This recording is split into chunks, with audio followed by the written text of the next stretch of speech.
Vincent! How are you doing this, Vincent? How have you done any of this? We have to go back. It's too late for that. We're closer to the other side. What other side? You want to drown us both? You want to know how I did it? This is how I did it, Anton. I never saved anything for the swim back.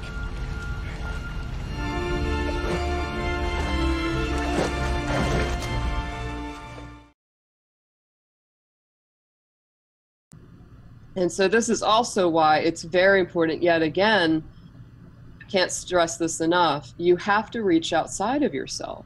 You have to go outside, outside, outside, outside.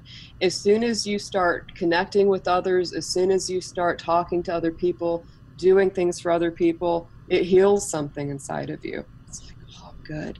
Because the natural tendency from this past life pattern is to withdraw.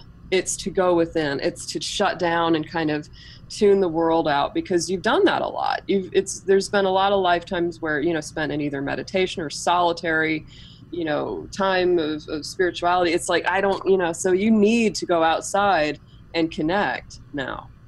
And the tendency though is to go inside, because it's very easy for you to do that. You know how to do that.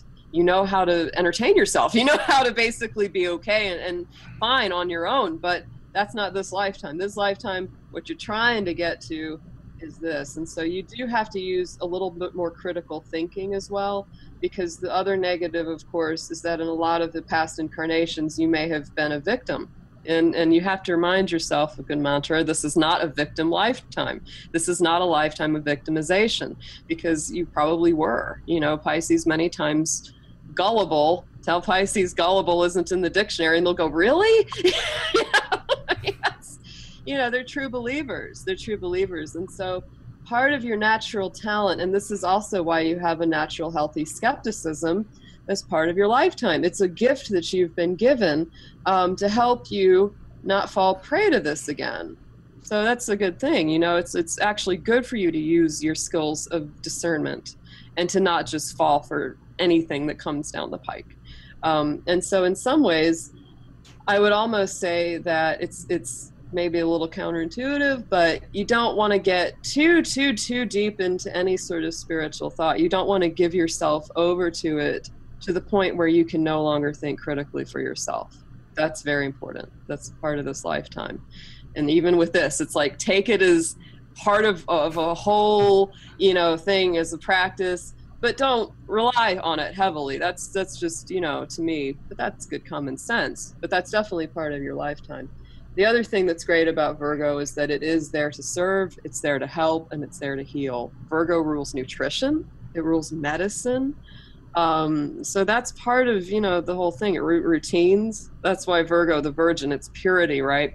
All about purifying, clarity of mind, clarity of body, eating good foods, taking good care of yourself. These are all very important, you know, having good routines that are healthy for you and for others, because your health will suffer if you don't follow that, and you'll feel it, you'll know it in your stomach. It's like, something's not quite right. If you either ate something you shouldn't have, said something you shouldn't have, gone somewhere you shouldn't have, you'll feel it deep in your gut. So it's interesting, I just want to mention as well, you know, getting into these houses that are not filled, it doesn't mean that you don't have things going on in these areas of your life. It just means that it's not as concentrated, you know, it's just not as heavy of a focus. I would say, you know, so you got Taurus is what rules your relationship house, marriage house. That's a very solid sign.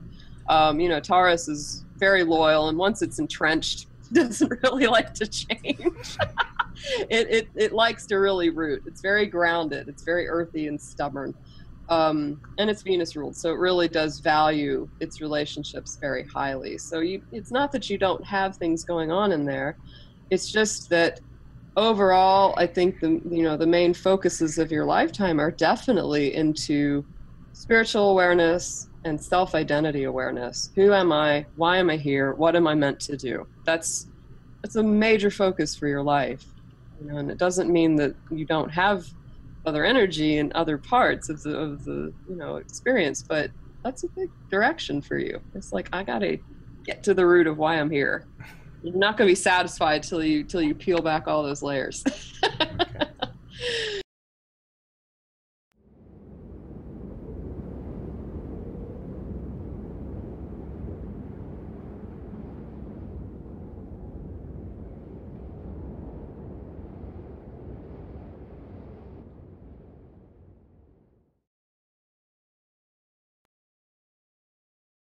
Do not go where the path may lead.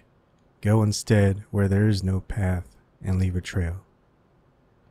To be yourself in a world that is constantly trying to make you something else is the greatest accomplishment.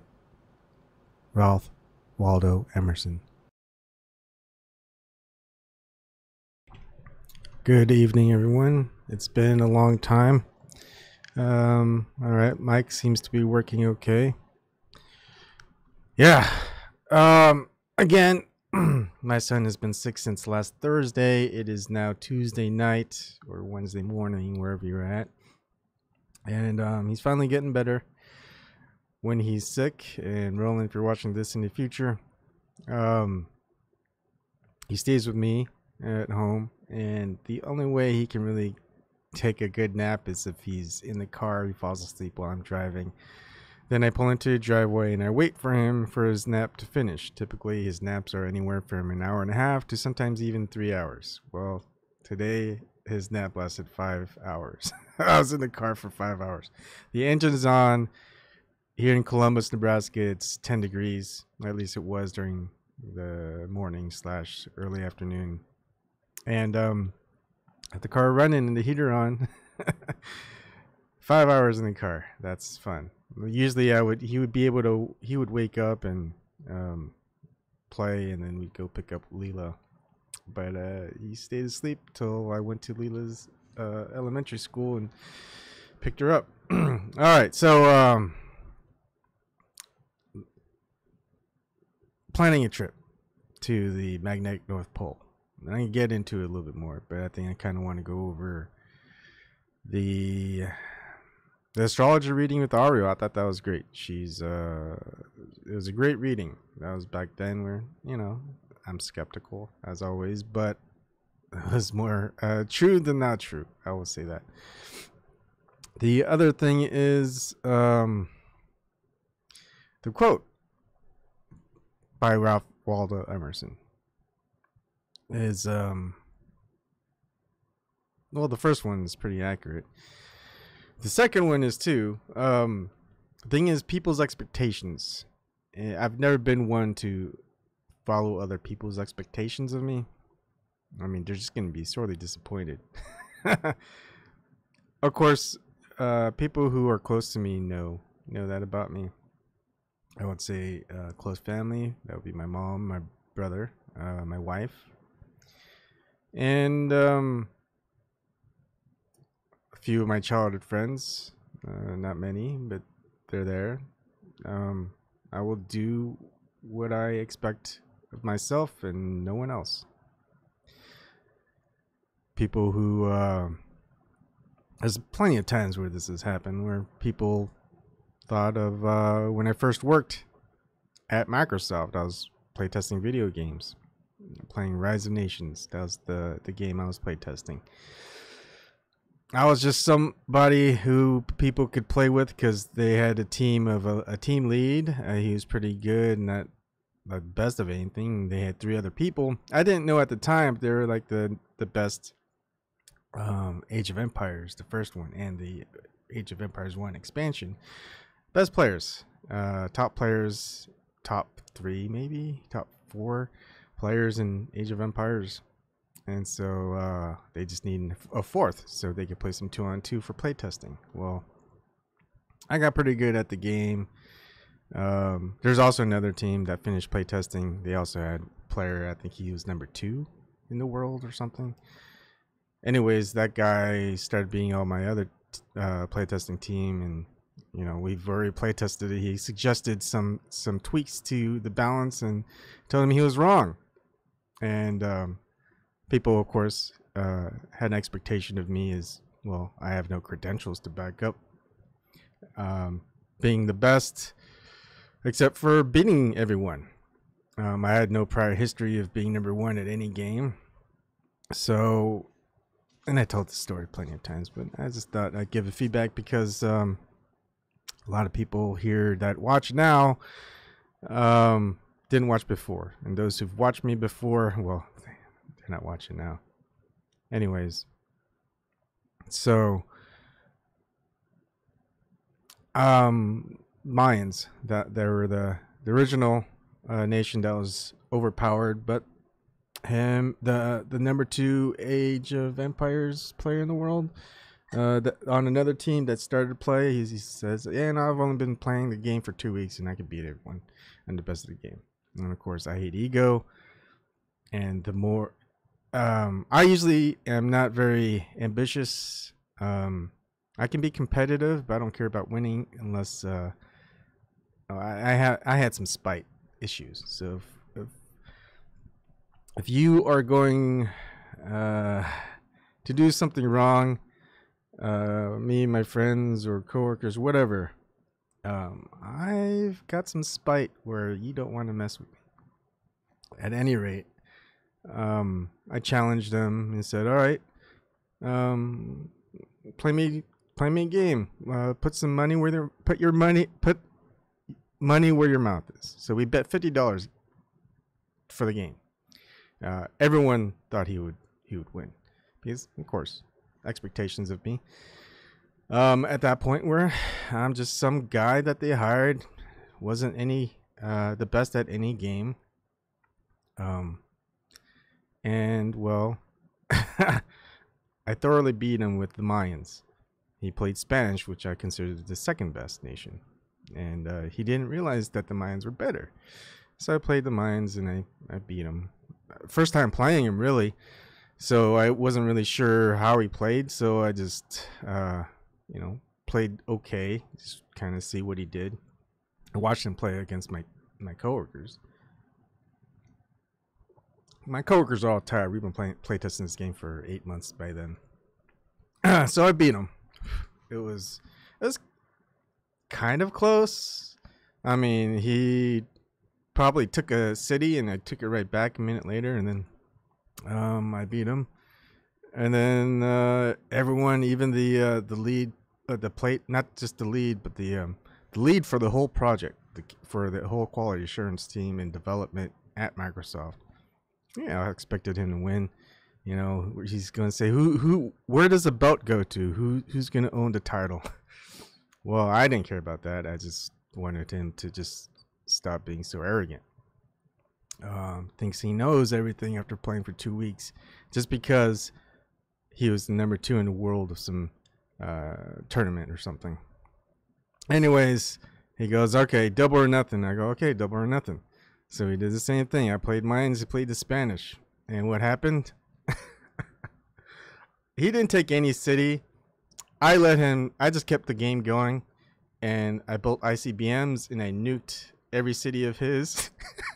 And I won the game that way. And then I think he typed in the game chat like asshole or dick or something. I had $100 at the end of the day. He paid me. So that was that. After that, no one said anything. It was pretty quiet around the workplace. The expectations of him beating me thoroughly did not happen. Expectations of me losing thoroughly did not happen. Same thing when I played in the first Rise of Nations tournament. And after that tournament, they wouldn't allow anyone that's ever played that was associated with Microsoft to play in any Microsoft sponsored tournaments or any game developers tournaments, because Microsoft is a publisher. So the number 1 player in the world was this Japanese player. Gosh, I can't remember his name right now, but he beat everyone so fast within 15 minutes. I mean, you can even get to the Enlightenment age before he beat you. Of course, he played Spanish. So I played as a Smurf. Well, it wasn't really a Smurf because it was just a really old game account that I usually used, which is Scrubs. Rather than El Capitan, which is the gaming tag I was using after that. Or maybe it was the other way around. Anyways. This guy was so good, he beat everyone. He was in the finals easily. Same with me. Everyone used Spanish pretty much. I used Mayans. So I played against him as the Mayans. He was the Spanish, and I won the first game. It's best out of 3. And everyone was like, whoa, who is this guy? He beat this guy. So we played again, rematch. This time, I mean, this guy was good. He played as the Mayans and I was the Mayans. He just did the exact thing that I did to him. The only thing is I played enough of the game. He was really close to beating me. But I kind of took advantage of a way to win the game, which is to build wonders by victory points. So I built wonders and I won the game that way. He even nuked me a couple times, but that didn't dampen... he didn't have ICBMs to destroy my wonders by the time I finished with a wonder victory. Anyways, and I ended up winning that tournament, and I think it was only $500. Maybe it was $1,500. I forget. It was a decent tournament. Good money, I guess. Anyways, that was for video games. I played basketball, pickup basketball, a lot of pickup basketball.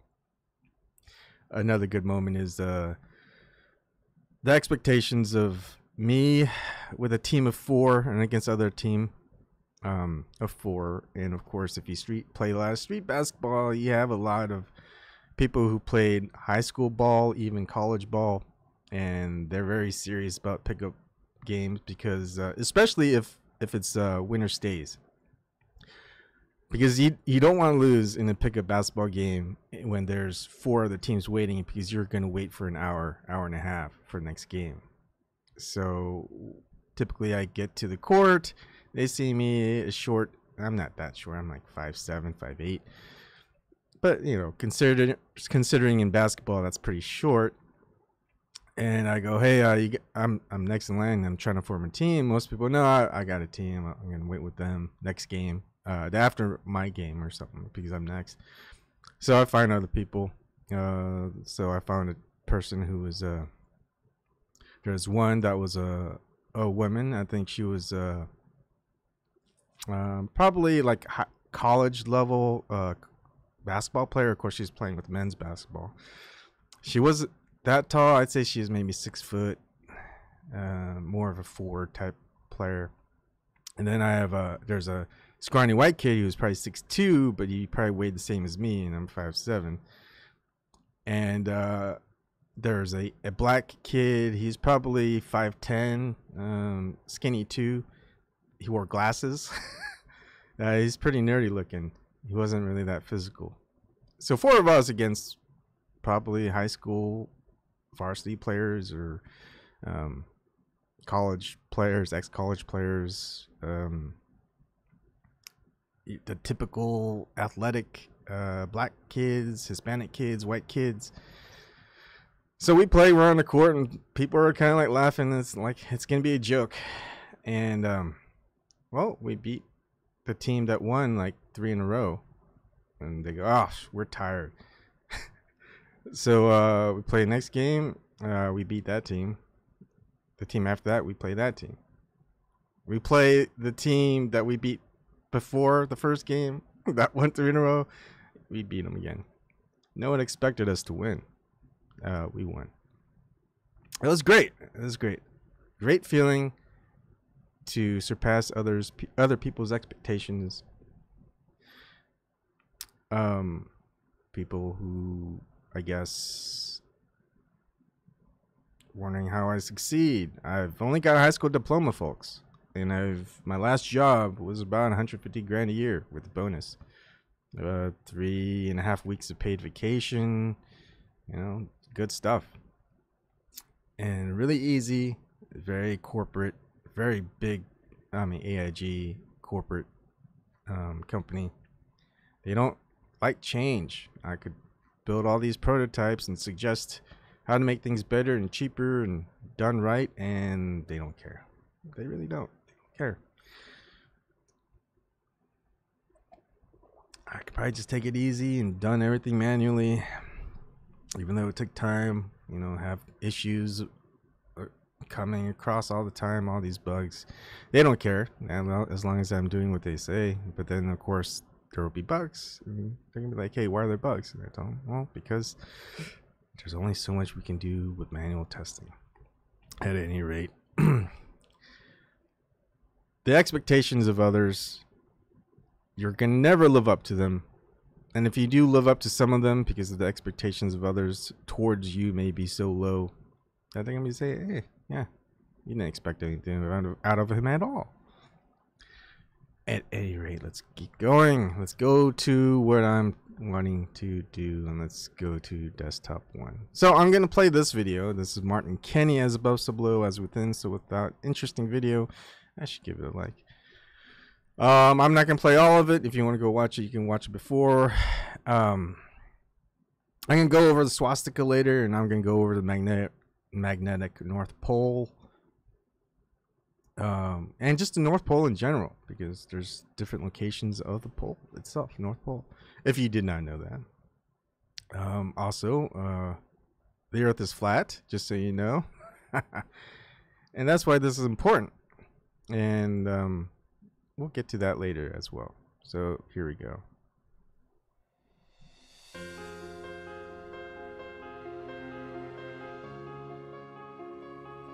Have you ever wondered why we have 4 seasons in our year?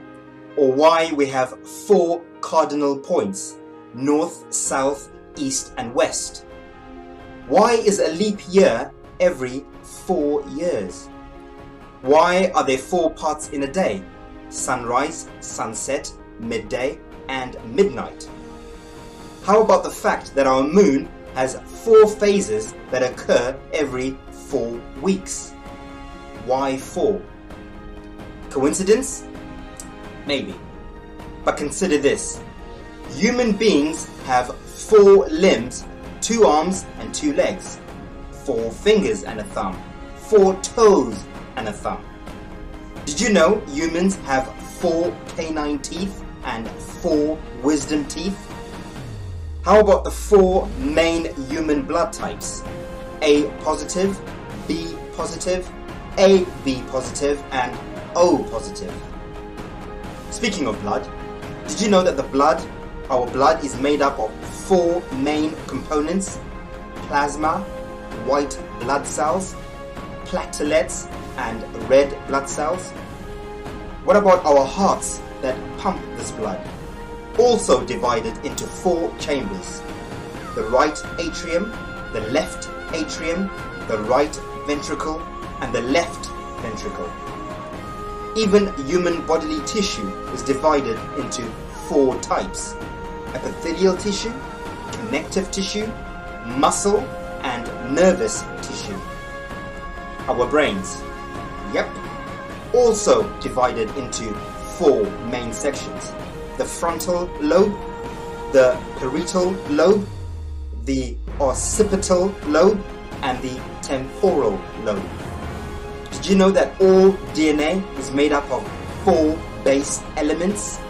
Adenine, guanine, cytosine and thymine. What about the fact that humans have 5 sensory organs and functions? 4 of them localized to the head area: mouth to taste, nose to smell, ears for hearing, eyes for vision. The 5th sense being skin to feel, of course. But get this, did you know our skin has 4 main receptors that respond to touch, pressure, cold, heat and pain? Not forgetting the 4 main senses of taste: sweet, sour, salty and bitter. Now, earlier on I spoke about our 4 moons phases: the waxing phase, the waning phase, the full moon phase and the new moon phase. But how about the fact that all women on earth at some point in their lives experience menstrual cycles which are affected by these 4 weekly cycles of the moon? Even more interestingly, a menstrual cycle itself happens in 4 stages: the bleeding stage, the follicular stage, the ovulatory stage and the luteal stage. I know, Crazy, right? But there's more. What about the 4 basic components needed for organic life to survive within our realm?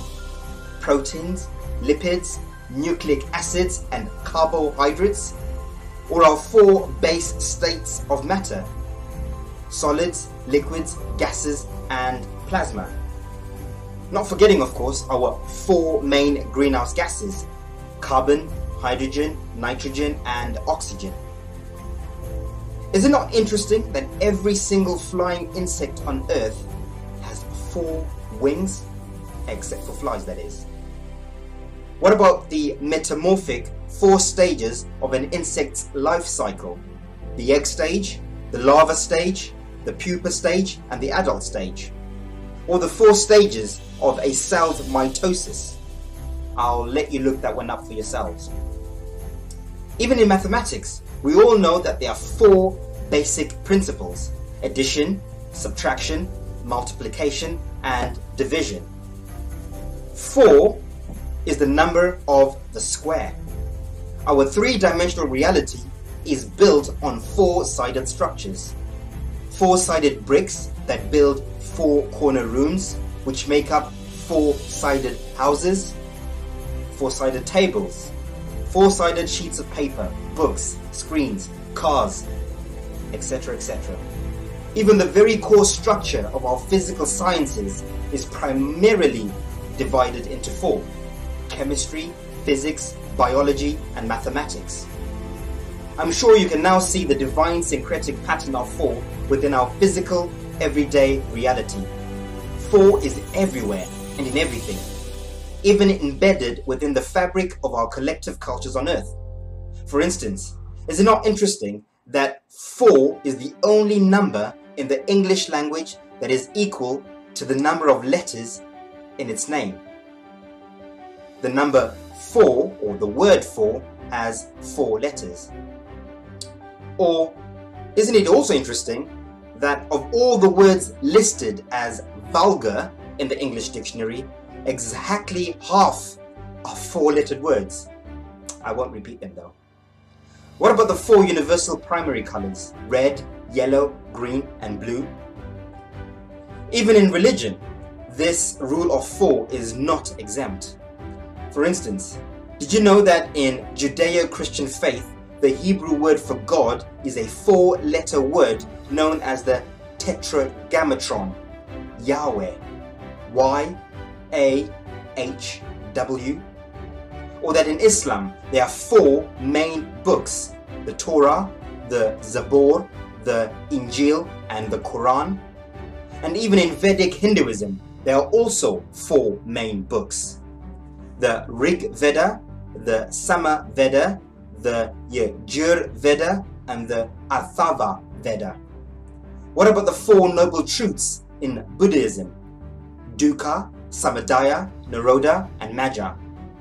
Not forgetting, of course, the 4 main Gospels of Jesus in the Christian Bible: Matthew, Mark, Luke and John.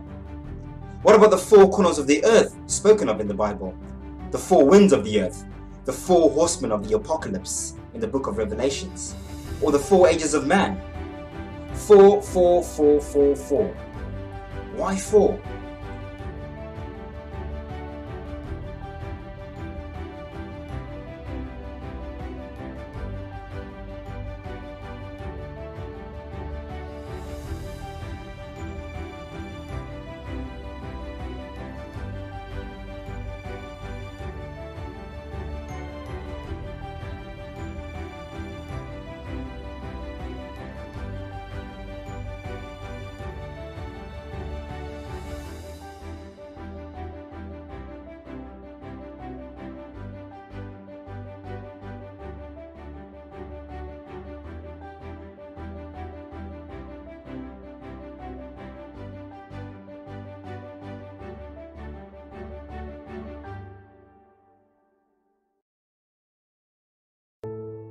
Time evolves and comes to a place where it renews again. I've been running from my life, all to the place where I can see that beautiful sunrise. And I've reached inside so many souls, just trying to find some kind of home. But now I realize, and I completely see, that we're caught up in this matrix. Because they forgot the instructions on how to live on Earth. Oh, my eyes, they see everything. All the pain and atrocities.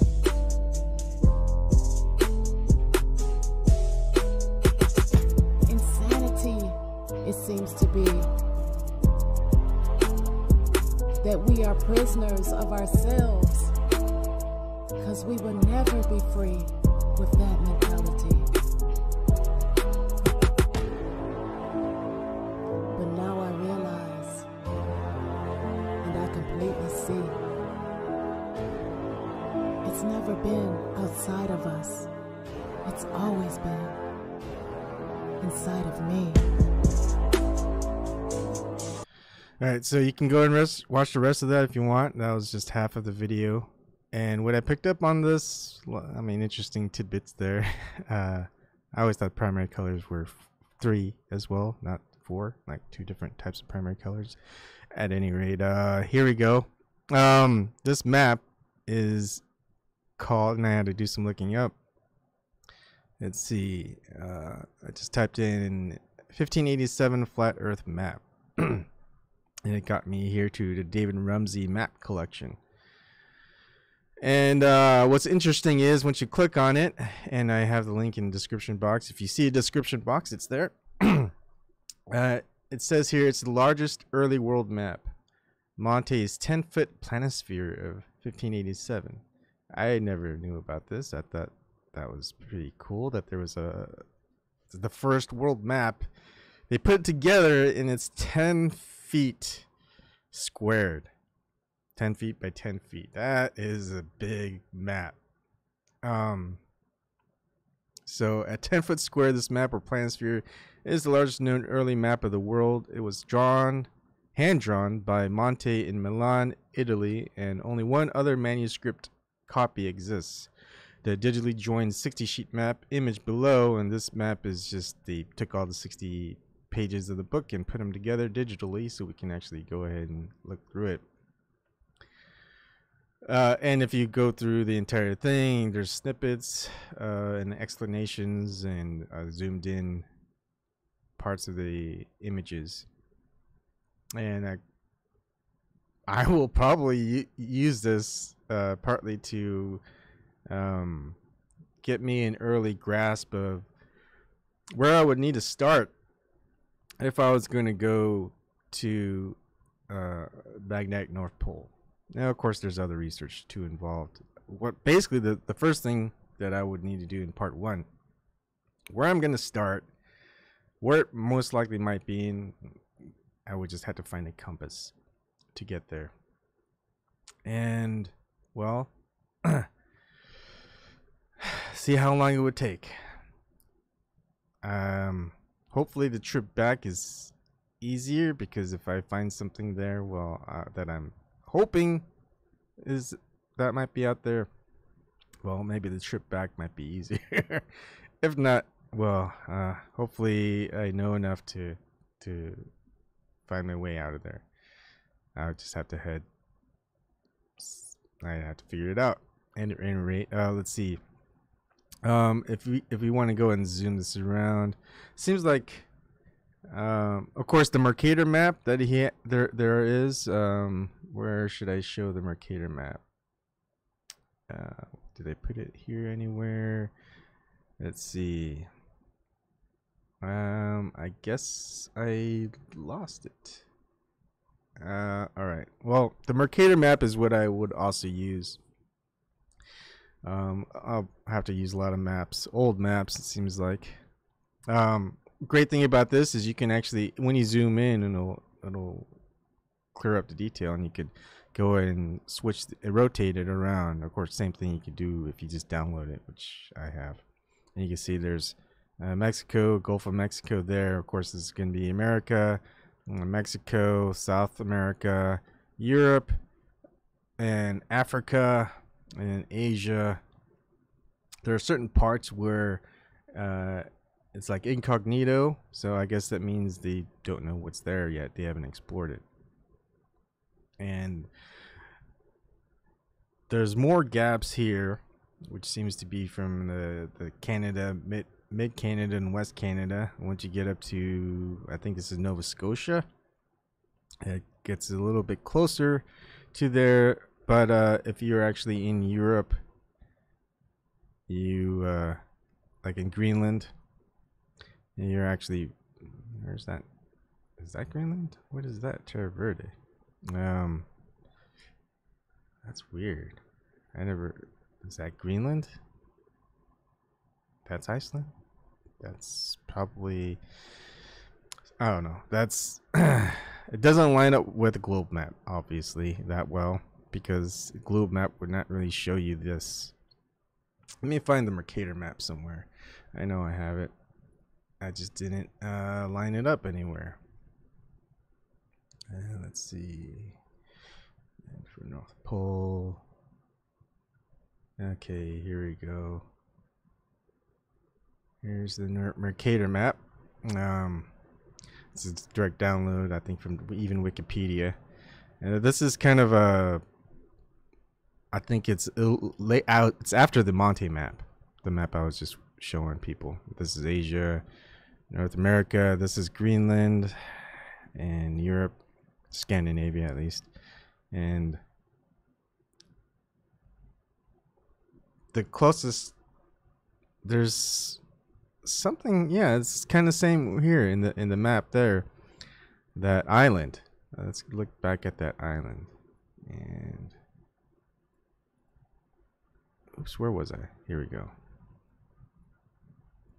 This island here, Terra Verde here, is, gosh, where did it go? Is that, oh, here we go. Sorry. It's called Grokshant.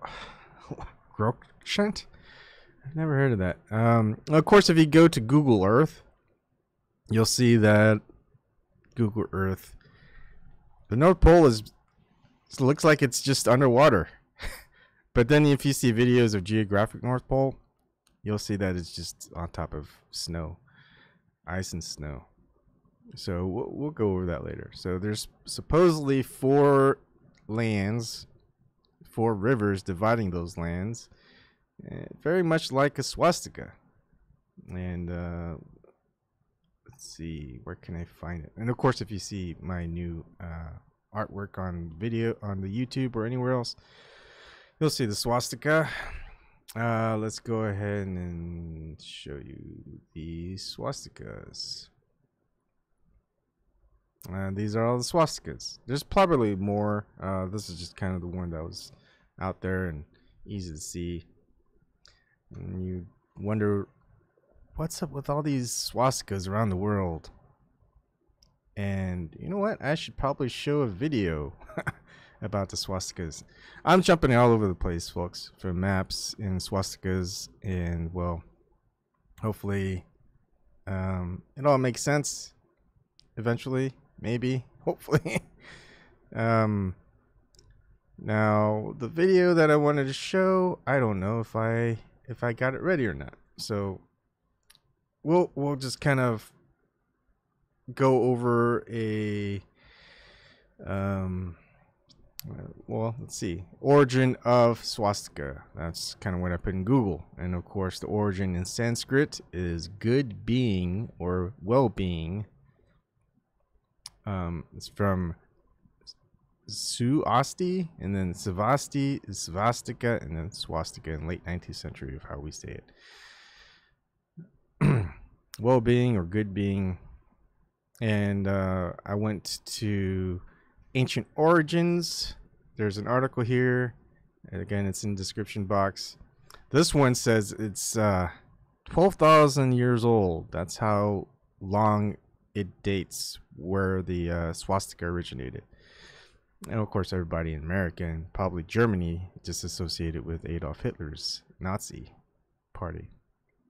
So it says here, the swastika is a symbol that was used in the 20th century by one of the most hated men ever to have lived, a symbol that now represents the slaughter of millions of people in one of the most destructive wars on earth. But Adolf Hitler was not the first to use the symbol. In fact, it was used as a positive and powerful symbol thousands of years before him across many cultures and continents. Spiritual beginning for the swastika. For the Hindus and Buddhists in India and other Asian countries, the swastika was an important symbol for many thousands of years, and to this day, the symbol can still be seen in abundance on temples, buses, taxis, and on the covers of books. It was also used in ancient Greece and Rome and can be found in remains of the ancient city of Troy, which existed 4,000 years ago. The ancient Druids and Celts also used the symbol, reflected in many artifacts that have been discovered. It was used by Nordic tribes, and even early Christians used the swastika as one of their symbols, including the Teutonic Knights, a German medieval military order which became a purely religious Catholic order. But why is this symbol so important, and why did Adolf Hitler decided to use it? A swastika is a symbol found in many cultures with different meanings drawn in different styles. Positive days of the swastika. The word swastika is a Sanskrit word, svastika meaning it is, well-being, good existence, and good luck. However, it is also known by different names in different countries, like Wan in China, Manji in Japan, Fiflot in England, Hakenkreuz, I don't know if I'm saying that right, in Germany, and Tetraskelion or Tetragrammaton in Greece. Mosaic that right here is the mosaic swastika, an excavated Byzantine church in Shavazian or Israel. In 1979, a Sanskrit scholar P.R. Sarkar said that the deeper meaning of the word is permanent victory. He also said that like any symbol, it can have positive and negative meaning depending on how it is drawn. So in Hinduism, the right hand swastika illustrated below is the symbol of the god Vishnu and the sun, while the left hand swastika is the symbol of Kali and magic. The Doma meaning of symbols is common in ancient traditions, like the example of the symbol of the pentagram, five-pointed star, which is viewed as negative when pointed downwards and positive when pointing upwards. And I'm pretty sure many of you understand the everything is being inverted and perverted. Okay, 12,000 years of symbolism. The earliest swastika ever found was uncovered in Mazin, Ukraine, carved on an ivory figurine which dates back an incredible 12,000 years. One of the earliest cultures that are known to have used the swastika was a Neolithic culture in southern Europe, in the area that is now Serbia, Croatia, Bosnia, and Herzegovina, also known as the Vinca culture, which dates back around 8,000 years. So this is a swastika pattern on a mammoth bone bracelet from Mazin. In Buddhism, the swastika is a symbol of good fortune, prosperity, abundance, and eternity. It is directly related to Buddha and can be found carved on statues on the soles of his feet and on his heart. It is said that it contains Buddha's mind. On the walls of the Christian catacombs in Rome, the symbol of the swastika appears next to the word Zotico, which means life of life. It can also be found on the window openings of the mysterious Lalibela rock churches of Ethiopia and in various other churches around the world.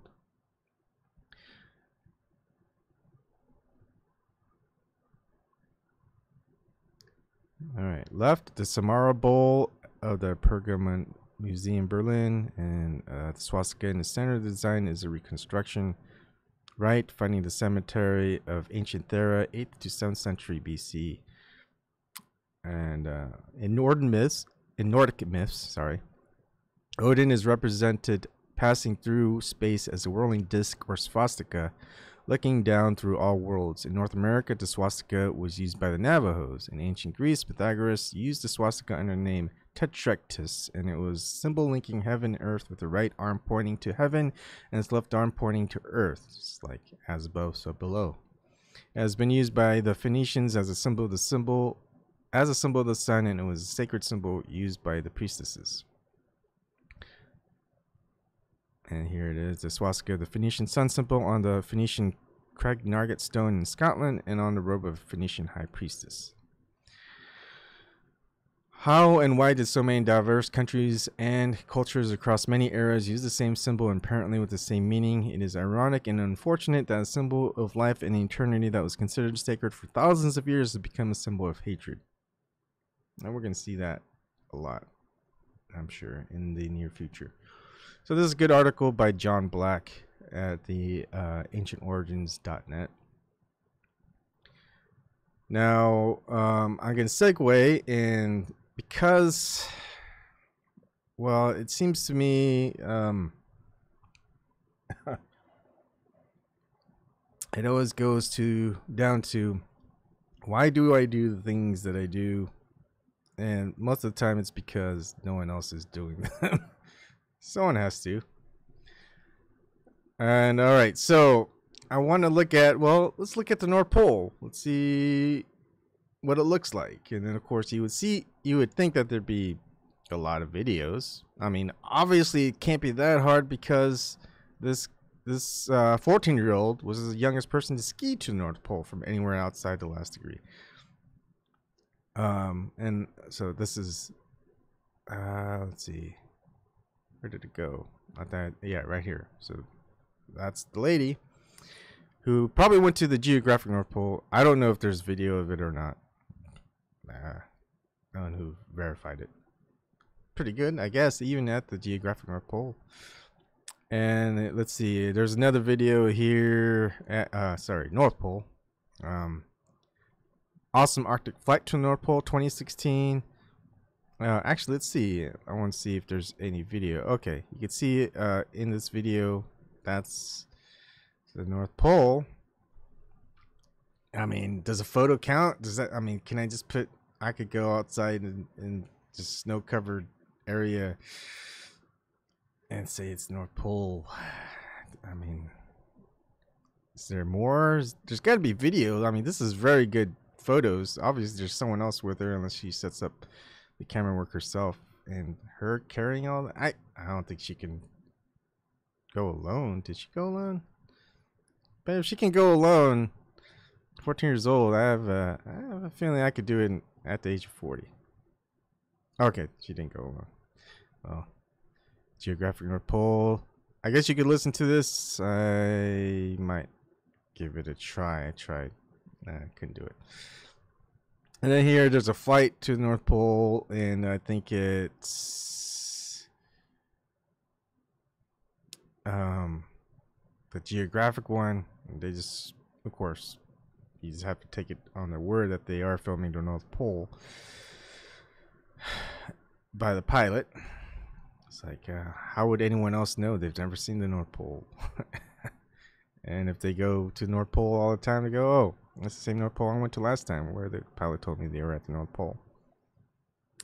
And seems like there's really nothing to see.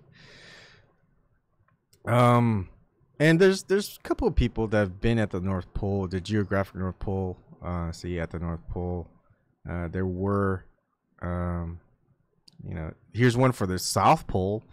The thing is, they just take a picture of wherever that latitude is. It's probably geographic South Pole, but then, you know, South. If you're a flat earther, South Pole is just a ring of ice. If you're a globe, it's supposedly where the opposite of the compass points, which would be south. Compass never points south, even as close as you get to the South Pole. You would think that the South Pole would just be, even if it's not as strong as the North Pole, it would have magnetic capabilities, but you would never see the compass point south. I mean, it would have been great if they would have just showed you a compass that was pointing north and show it where it's pointing south. But, you know, if you're at the point where, what is this guy? Flat Earth and South Pole doesn't exist. Well, you got a lot of catching up to do. Sorry about that. So, North Pole, well, I couldn't really find it. And what's harder is anyone at the magnetic North Pole. There's no one. No one's been to the magnetic North Pole, I guess. Someone's got to have been there.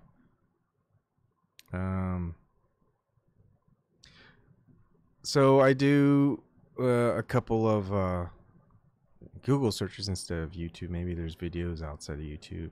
But YouTube's big. So many people put videos on YouTube. But really, there is no video of someone going to the magnetic North Pole. There's someone who flies over and says, hey, compass goes crazy over North Pole. And this is one. And talks about how it's just his compass is going crazy, but he relies on the GPS and other things. And he doesn't have to rely on an actual magnetic compass. And this is the Weather Channel. Not going to play it back. Weather Channel is very bad at shutting down my live streams. So, yeah. Another person, Mike Horn, magnetic North Pole. I think he was in one of these results. Went to the magnetic North Pole, or at least attempted to. It's called Pangea Project, expedition number 8 to the North Pole. I tried looking over for it because if I just do a search of North Pole, the latest one is this one 7 years ago. So I'm going, okay, what happened? So I looked through the video, and this is just a different video. This is the actual video. And you don't see North Pole, you see them going through it. And what happens if you go to the blog, because I wanted to see pictures or videos of them at the magnetic North Pole, because it would be pretty cool, right? Because no one else seems to have gone to the magnetic North Pole. At least there's no results. You would think someone has gone to the magnetic North Pole. No one's been there. It's 2019. We have incredible technology, yet no video of anyone being at the magnetic North Pole on the ground. So this is in May 15th at the MikeHorn.com. Day 17. They didn't last past 17 days. And I'm going to read exactly what happened. May 15, 2011. Mike Horn and the team are now back in Resolute, reunited with the rest of the team. Stunning photos and blogs are in. Enjoy finding out about the amazing experiences. This is a blog written by Felix, 12/05/2011. That sound of packing ice still echoes in my head. The sound of nature that would come along with Mike's voice. Go back fast. The expression on my face would change this fast. That's adrenaline could be pumped into my veins. We were standing in the middle of the spectacular show of a thin ice sheet packing. A show not at all meant for man to witness. The Terran would change from one moment to another, resulting in wide open water leads and stacks of ice sheets piled above each other. Never before have I felt this insignificant, this helpless, this completely wrong in place in time. Little did I know about what I was going to live through back yesterday when we set off to tackle our last chance of reaching latitude 80, the magnetic North Pole. The day before, the first group of young explorers had already arrived safely back in Resolute when a snowstorm approached and prevented the Twin Otter from returning to our position to lift the remaining 6 of us back to base as well. We were stuck in the tent and had to wait for the storm to pass. Soon it became clear that this is not how the end will be written. We come here onto the Arctic Sea ice to learn not how to accept failure, but how to fight for our goals in life. We had sufficient supply and fuel, and we had ambition and desire to go. In unity, we decided yesterday to head off north and to face the challenge of covering 95 kilometers in just 3 days. We had to give it a try. We pulled off right away, 34 kilometers in 12 hours of skiing, which made the longest day of the expedition. We have witnessed a great variety of terrain, from flat icy plains in the morning to pack ice to open water leads in the evening. The same morning, Mike already knew about the possibility of meeting open water due to some scattered dark clouds that lay in front of us. All these details, including reading the snow drifts for navigation and in analyzing cloud patterns, have an essential role for the Arctic explorer. I realized very quickly that experience in Arctic exploration is the ultimate key to survival and progress, which might be a reason for why Mike is the expedition leader and not me. We set up camp to call it the day just in front of the open water, hoping that during the night it will freeze over so that we could ski over it the next day, just as we were talking about. Actually, I should zoom this in, sorry. It was already happening. In total contrast to how we had arrived at the campsite just 2 hours later, an ice wall of 2 meters height has already formed next to our tents. Wow, nature always holds the biggest surprises ready for us. That night we slept with our outer shells ready to move the tent at any time in case of packing ice beneath our tents. The next day, we woke up at 4 a.m., set off just about an hour later. We were ready for another long day of skiing in order to reach the pole within the scheduled time frame of the expedition, but Mother Nature always has her own plans. Not so long after we headed off north, we ran into a big obstacle, a thin ice area as far as the eye could see. This was exactly what we were afraid of. This was an obstacle that was very well able to force us to abort the expedition once and for all. I'd like to look at pictures of videos of this part of how bad it was. I don't think we will get to see that. At that stage, we were standing on an island of solid ice surrounded by thin ice. Mike unhooked himself from his sled to go ahead to check the situation, and me and Dimitri, our expedition photographer, followed him. I wanted to see for myself, and if not absolutely necessary, I won't give up easily. The three of us left the island of solid ice and soon found my skis on top of the sheet of thin ice. I was doing exactly what Mike was doing, so I still felt safe and good, but when the moment came, the ice beneath our skis started to move, accompanied by the sound of horror and Mike's expression changing instantly. My heart stopped beating. Back, back, fast. It's not until this very moment that I realized the danger of the Arctic sea ice, its fear of having nothing at all to stand on. The whole packing process is just like the Earth's tectonic movement in a smaller and much faster scale. Any second, the thin ice beneath my skis could split apart and welcome me to a deadly bath in 4,000 meters deep Arctic Ocean, or it could pack and crush everything that is in between. I can still hear Mike behind me shouting to get me to go faster. If we split apart from the rest of the team at this stage, we would have had to swim back to the solid ice. And if the situation wasn't intense enough, my left ski got stuck between the pack ice. Luckily, that ice didn't pack and crush my ski, and I managed with Dima and Mike to get back on safe ground. Looking behind us, the thin ice that carried our body weight just a few seconds ago was no longer the same. As I'm right now, sitting in a warm and safe tent, reflecting back upon the day, I am convinced that we did a wise decision by turning back south. I reached 79 degrees and 30 minutes north, the furthest north reached by any expedition from Canada this year, and in fact the northernmost point of the entire Pangea expedition. We have had a full-on Arctic experience in the past 2 weeks, from pack ice and desert plains to open water and thin ice. I learned that when traveling on the Arctic Ocean, it's not only the will, but furthermore it's the terrain that decides what distance you can cover, and if nature tells you to stop, you better stop. It's like Mike and Borg Oslin used to say, the Arctic Ocean is dangerous. We've got as far up north as we have possibly could, and we have no regrets left on the ice. We are ready to go back whenever the Twin Art arrives. So this was day 17. I would think they would have made it in day 20 or 21. So I'd say for a solo trip, it would take about maybe faster, I would say. If things are going well, if things aren't going well, maybe it could take twice as long. So maybe 40 days, a month and a half, 5 weeks. I think 5 weeks is a good estimate. 10 weeks total. So I'd say 10 days at best, at worst, almost a month and a half. So that's what I'm going to base my time on. So the North Pole, world of travel. I don't know if they... Oh, you can see some pictures of people, or video of people being at the North Pole. I don't think it's the North Pole, magnetic North Pole. It's just probably just the geographic North Pole. Yeah. It says here, the world of travel. North Pole, also known as the geographic North Pole or terrestrial North Pole. So that's where they are at. Let me just pick the spot on the map. That's 90 degrees latitude, and therefore that's North Pole. But magnetic North Pole is not the geographic North Pole.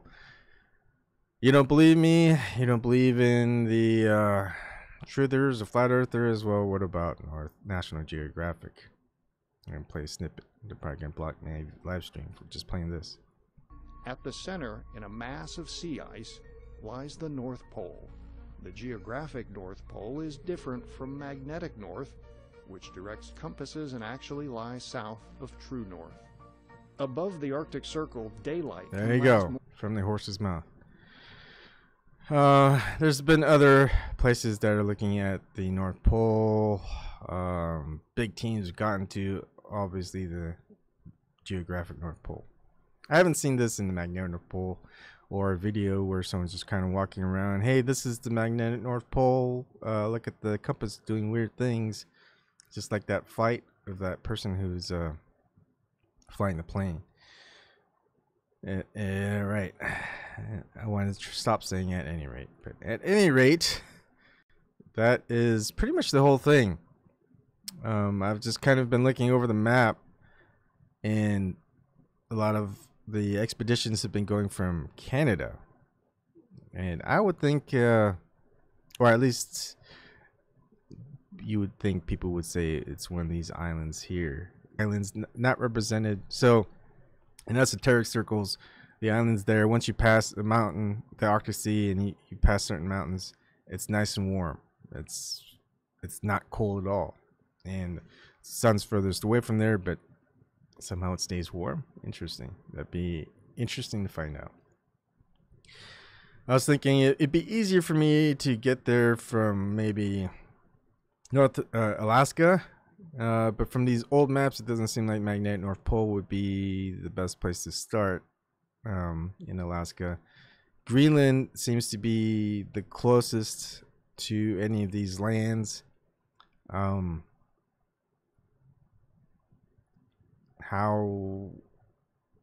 Even with Greenland here, I think traveling the Arctic Sea is going to be tough. Once I reach ice, that's probably the best bet. So the other thing is whether I go in the summer. In the summer, there should be more light. Most of the permanent should be light all day. If I go during the winter, of course, it's going to be a lot colder. It's going to be dark all day. So I have a feeling it will be during the summer. But then that's also battling a lot more thinner ice that might be out there. A lot of melting ice. If the sun's going to be out there warming, most likely. So I think I'd have to go during the summer. I think summer might be the best time. And let's see, I just kind of like looking at this place. You can actually download it. You don't have to buy a print. You can export it. And if you click on export, like large is 3072 pixels, and you could even the smaller ones, they have extra large up to 12,288 pixels if you want to just get the individual pages of the map that was drawn by Monte. And it's pretty incredible, right? Big map like that, and having to rely in 2019 a map from 1587, ridiculous. And from 1587 to 2019, not one video of magnetic North Pole on the ground with a video of it. And of course, I think if you're at the North Pole with the big magnetic the strength of it, I guess, at ground zero, probably couldn't do a video, right? Probably couldn't do a photo. But if that's the case, how did the plane, where is it? Yeah, how did this plane shoot this video? This is Weather Channel, where the compass goes crazy. Obviously, maybe the magnetic North Pole doesn't affect other instrumentation. It doesn't affect the plane itself. It's not that strong. It doesn't affect the plane. The plane is made out of metal. It doesn't affect any of the other instruments, just the compass. It doesn't affect the camera that's recording this video as it's flying over North Pole. So North Pole isn't obviously that strong. So why is it so hard to get there? Why? Obviously, taking a video is tough because they've done it. I don't think so. There's a lot of excuses why you can't get to the magnetic North Pole. 2019, we got, think of the biggest technological achievement. Hey, we landed on the moon, right? No, we didn't. But hey, let's say we landed on the moon. Obviously, it's getting to the North Pole and landing there with a human, whether in a spacesuit or not. It should be easier than going hundreds of thousands of miles to the moon, landing on it, and coming back safely. How many times in a row? At least 5 times in a row. I mean, 100% landing on the moon. 0% landing on magnetic North Pole. Okay, so that's it for the stream. I kind of had an idea of what I wanted. I wanted to know how long it would take to get to the magnetic North Pole. No one's tried a solo journey, and it all probably depends on where you start. Now, there's other things I need to factor in, and I'll figure out that in different days, but this one, it'll probably take 10 days at best if I'm fast and I'm on my own and everything goes right, or it can take probably 5 weeks at worst. Things don't go right, weather is bad, and that's just the trip there. The trip back is gonna be twice either of those, so at worst 10 weeks. That's it. Hope you enjoyed it. Hopefully someone's got some info. Hopefully I can get more info. There's a couple of interviews that I've been asking to people to do an interview with. I don't know if that'll happen or not, and we'll see. All right, thank you for joining.